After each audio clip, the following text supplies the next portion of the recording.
Hi everybody. In this week's parsha of Chayei, the Torah describes how in fulfilling his master's request, Eliezer turns to God and asks God for help in choosing the proper woman to marry Yitzchak. In fact, Eliezer asks for a sign, an unquestionable, unequivocally clear sign who the woman should be. And in fact, that's exactly the way it turns out. And Eliezer brings back Rivka, and Yitzchak and Rivka marry. It seems like it's a fairy tale ending and everything is right. But not in the eyes of the Gemara and not in the eyes of Rambam Maimonides. The Gemara Masechet Tanit clearly labels this request that Eliezer made of God as Shelo Kahogan. It was totally, completely inappropriate. Not only that, the Rambam in the Mishnah Torah says that this request, as it were, violated a biblical transgression, a biblical prohibition of nichush, of divination, of trying to, as it were, manage or somehow manipulate the future through inappropriate means.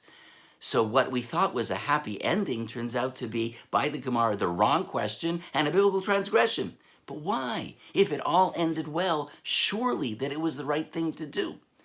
Rabbi Chaim Sabato was a noted Israeli rabbi, educator, and award-winning novelist, and in an essay that he wrote, he offers the following reason why the Gemara and Rambam felt that what Eliezer did in asking God for that sign was wrong. You see, Avraham had asked Eliezer to be the one to choose, and Eliezer threw his hands up to God and said, I don't want to be the one to choose. Don't hold me responsible. God, you pick, you show the sign, I'll just bring her back.